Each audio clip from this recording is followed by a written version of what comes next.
आज विधिमंडळात येत असताना खूप आनंद होत आहे, कारण आज डॉक्टर ज्योती एकनाथ गायकवाड यांनी शपथ घेण्याचं काम केलेलं आहे आणि आता येणाऱ्या काळामध्ये त्या महाराष्ट्राच्या जनतेचा आवाज या विधिमंडळात बुलंद करण्याचं काम करतील.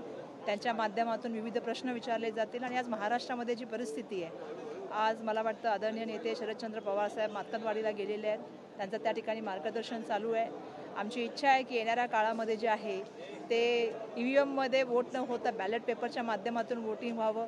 या देशाचं संविधानाच्या माध्यमातून मिळालेला मूलभूत अधिकार जो आहे वोटिंगचा, तो अधिकार लोकांपर्यंत पोहोचला पाहिजे आणि लोकांचं जे म्हणणं आहे ते सरकारने ऐकून घेतलं पाहिजे. त्यामुळे मला असं वाटतं की हे एक प्लॅटफॉर्म आहे आणि मला आनंद या गोष्टीचा आहे की आमची आई आज माझ्याबरोबर आहे, ललिता एकनाथ गायकवाड. आमचे वडील हयातीत नाही आहेत, पण आमच्या वडिलांच्या बरोबर त्या सातत्याने काम करत आहेत आणि आज आम्हा सगळ्या दोघींना आशीर्वाद देण्यासाठी त्या या ठिकाणी उपस्थित आहे. त्यामुळे आमच्यासाठी खरं तर हा खूपच गहिवरला क्षण आहे, इमोशनल मोमेंट आमच्या सगळ्यांसाठी आहे. आणि मला आज आनंद आहे की आई माझ्या वेळेला नाही आली, पण ज्योतीच्या वेळेला या ठिकाणी आलेली उपस्थित आहे.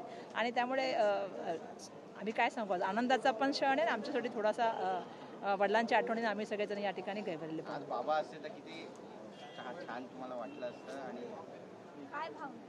नक्कीच आम्ही थोडा इमोशनल आहोत यासाठी की कारण जे आमच्या वडिलांनी कार्य सुरू केलेलं आहे त्याच्यामध्ये जे लोकसेवा आमच्या वडिलांनी आम्हाला शिकवली की राजकारण आणि समाजकारण हे एकाच नाण्याच्या दोन बाजू असतात. सातत्याने काम करत राहा आणि जनतेचा आशीर्वाद आणि जनतेमध्ये मिळून काम करा. आनंद ह्या गोष्टीचा आहे की जनतेचा विश्वास त्याने कमावला. येणाऱ्या काळात तिला तो अजून प्रूव्ह करावा लागेल. आवाज उचलून लोकांचे प्रश्न या ठिकाणी मांडावे लागतील. धारावीचा प्रश्न डेव्हलपमेंटचा आहे, तिथल्या उद्योगाचा प्रश्न आहे, तो तिला या ठिकाणी मांडावा लागेल. आणि त्यामुळे मला पूर्ण अपेक्षा आहे की ती काम करेल.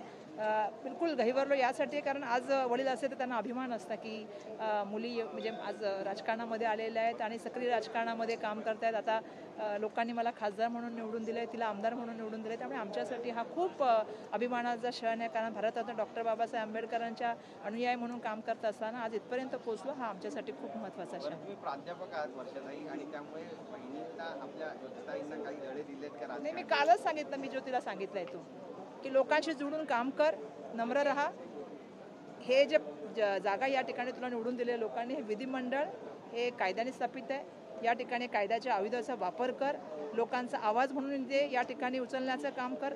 महत्त्वाचं नाही आहे की संख्या किती आहे, महत्त्वाचं आहे की तुम्ही किती निष्ठेने आणि किती प्रखरपणे हे प्रश्न या ठिकाणी मांडता. आणि मला पूर्ण खात्री आहे की तिच्या माध्यमातून जे आहे ते या ठिकाणी आवाज उचलला जाईल. आज पण तिचा आवाज जोरदार होता, त्यामुळे मला वाटतं येणाऱ्या काळात ते जोरदार आवाज उचलेल. धन्यवाद.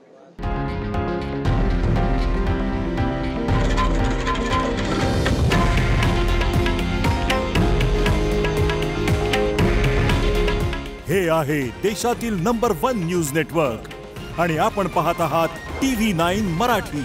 काळजी तुमची, हित महाराष्ट्राचं.